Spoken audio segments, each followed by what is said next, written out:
نحمده ونصلي على رسوله الكريم أما بعد فأعوذ بالله من الشيطان الرجيم بسم الله الرحمن الرحيم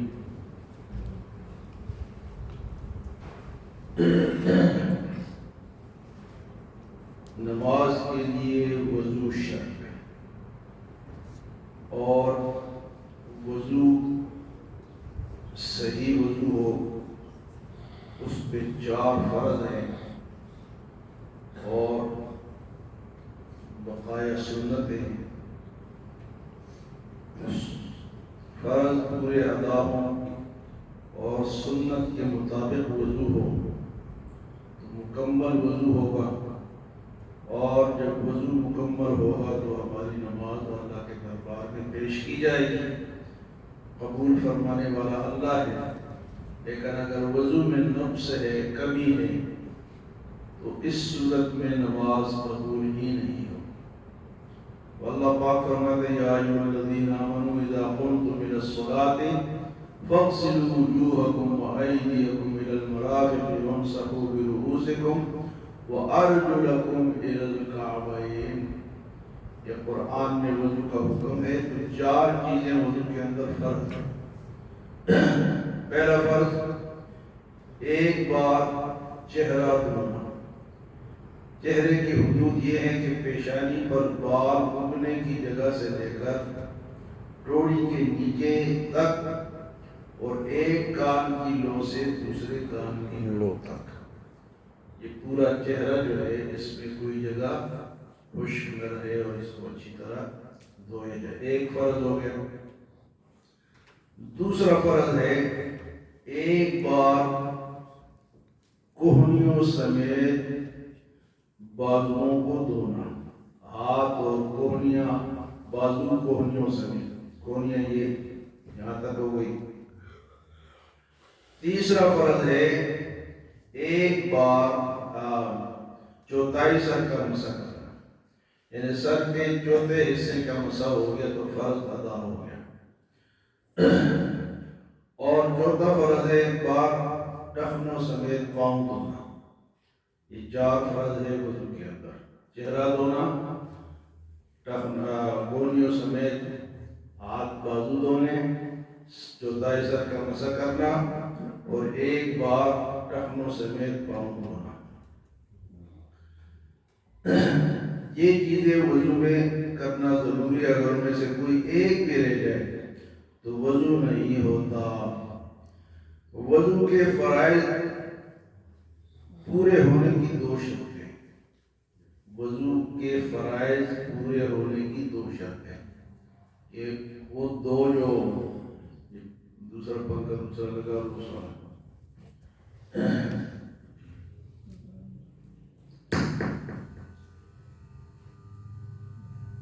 یہ جو وضو ہے اس کے 4 فرض کو پورا ہونے کے لیے پھر آگے 2 شرطیں کیا ہے؟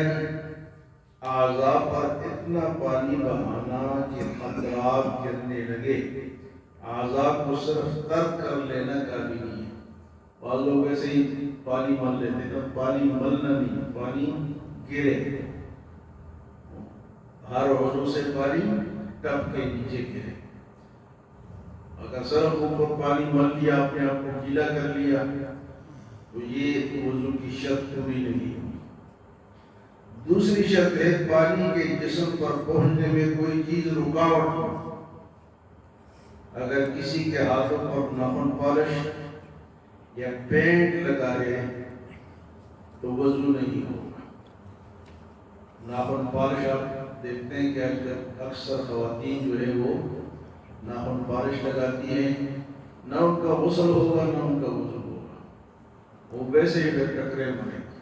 اور اگر مرد ہے تو پینٹ وغیرہ لگ گیا یا آٹا وغیرہ گھومتے ہوئے، یا تو وہ چیزیں، یا پھر ایسی انگوٹھی ہے جو کہ سخت ہے، تنگ ہے، اس کو بھی اس کے نیچے بھی پانی پہنچانا. یہ 2 وضو کے فرائض ہو گئے. 4 فرض ہیں اور 2 شرطیں. پہلی شرط کیا ہے جی؟ یاد کریں. پہلی شرط کیا بتائی؟ پانی بھول کے جانے اعضاء سے پانی گرنا چاہیے، اعضاء سے پانی گرنا چاہیے، ملنا نہیں چاہیے۔ اور دوسری شرط یہ ہے کہ جو اعضاء ہے اس میں کوئی چیز رکاوٹ نہ۔ وضو کی سنتیں 13 سنت ہے، وضو میں 13 سنت، 4 فرض ہے، 13 سنت۔ کیا کیا ہے کہ نیت کرنا کہ میں وضو کی نیت کرتا ہوں پاکی حاصل کرنے کی، شروع میں بسم اللہ الرحمن الرحیم پڑھنا آہستہ آہستہ، دونوں ہاتھ ہٹوں تک دھونا، دونوں ہاتھ شروع میں جب ہم ہاتھ دھوتے ہیں تو یہ نہ ہو کہ تھوڑے سے انگلیاں دھو لیں، پورے ہٹوں تک ہاتھ دھونا یہ سنت ہے۔ کلی کرنا، اگر کسی کی کلی نہیں ہوئی تو اس کا وضو ہو جاتا ہے، لیکن اگر کلی کرنا جو یہ سنت ہے تو اس میں ثواب زیادہ ملے گا۔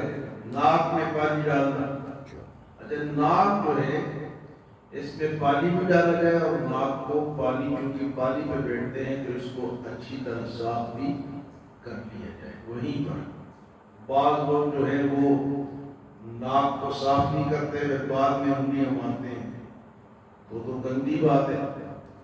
ناک میں انگلیاں مارنا یا اگر ناک میں انگلی مار کے مسجد کے قالینوں سے یا دریوں سے رگڑنا، تو اچھی طرح بندہ جب وضو کرے تو ناک کو وہیں پر اچھی طرح صاف کرے، جو بھی ریشے وغیرہ ہے وہ نکال دیں، تو بعد میں اس کی ضرورت نہیں پڑے گی۔ اکثر لوگ آپ دیکھتے ہیں کہ ناک میں انگلیاں مارتے، تو یہ کہ معیوب بات ہے، غلط بات ہے، اس سے بچنا چاہیے۔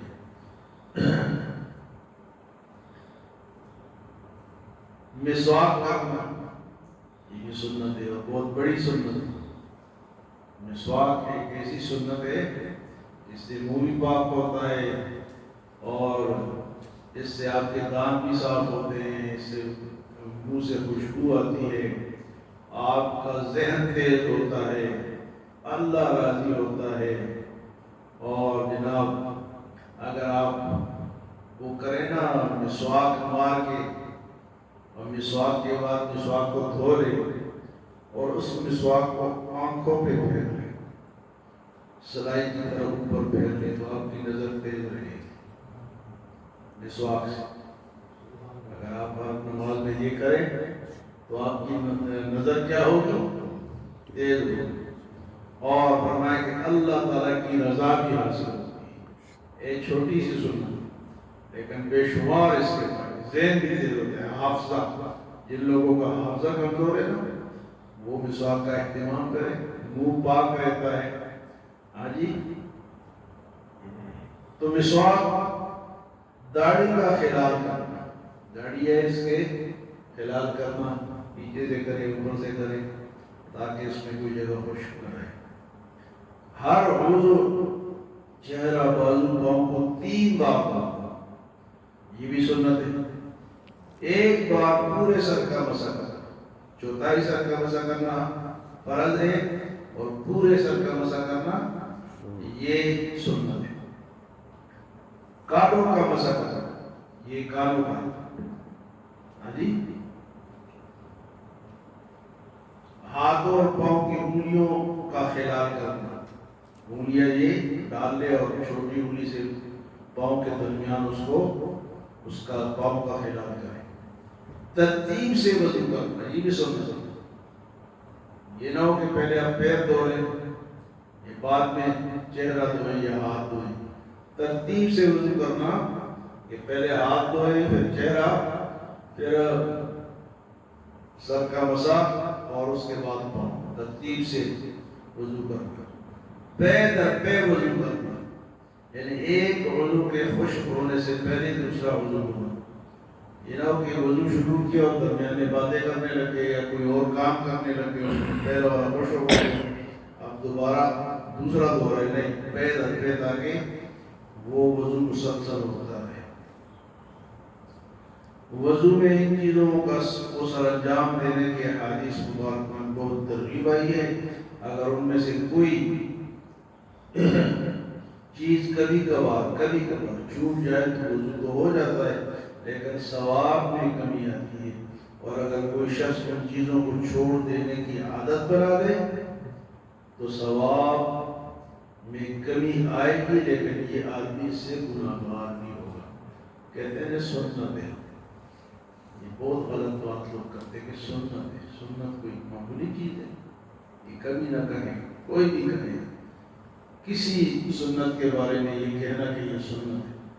سنت ہی سے فرض کی قیمت بڑھتی ہے۔ سنت ادا کریں گے تو فرض پورا ہوگا۔ تو فرمایا کہ کبھی کبھار اگر رہ جائے تو وضو ہو جائے گا، لیکن اس کو مسلسل چھوڑ دینا یہ شخص گناہگار ہوگا۔ اس لیے وضو کرتے وقت سنن کا بھی اہتمام کرنا چاہیے۔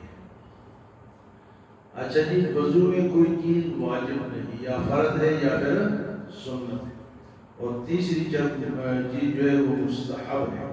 وضو کے مستحبات و آداب: وقت سے پہلے وضو کر کے نماز کے لیے تیار ہونا۔ پہلے آپ کے وضو کرے اور تیار ہو کے نماز کے انتظار میں بیٹھے، یہ اس کا الگ ثواب ہے۔ ہاں کوئی شخص معذور ہے کہ وہ اتنی دیر انتظار نہیں کر سکتا تو عین موقع پہ وضو کرے، بے شک پہلے نہ کرے۔ قبلہ رخ بیٹھنا، وضو کے لیے قبلے کی طرف منہ کر کے بیٹھنا، یہ بھی مستحب ہے۔ ہر عضو کو دھوتے ہوئے کلمہ شہادت اشہد ان لا الہ الا اللہ وحدہ لا شریک لہ واشہد ان محمدا عبدہ ورسولہ، یہ وضو کے دوران پڑھتے رہنا، یہ بھی مستحب ہے۔ اعضاء کو دائیں جانب سے شروع کرنا، وضو کرتے وقت پہلا دایاں حصہ دھویا جائے۔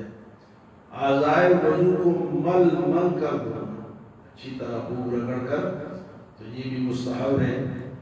اگر انگوٹھی پہنی ہو اور تنگ نہ ہو تو اسے حرکت دے کر نیچے پانی پہنچانا، اگر تنگ ہو تو اسے حرکت دینا لازم ہے۔ جس طرح پہلے بتایا کہ اعضائے وضو کو مبالغہ سے دھونا، یعنی مقررہ حدود سے زیادہ دھونا۔ مثلا مقررہ حد تو یہ کو نہیں تک کہ ہم نے تھوڑا اور اوپر تک دھو دیا، یعنی چہرہ تو یہاں تک کہ آپ نے خوب نیچے تک دھو دیا، تو یہ بھی مستحب ہے۔ بھیگی ہوئی چھوٹی انگلی کان میں داخل کرنا، یعنی اس طرح یہ چھوٹی انگلی ہے، اس کو کان میں داخل کر کے کان کا مسح کرنا۔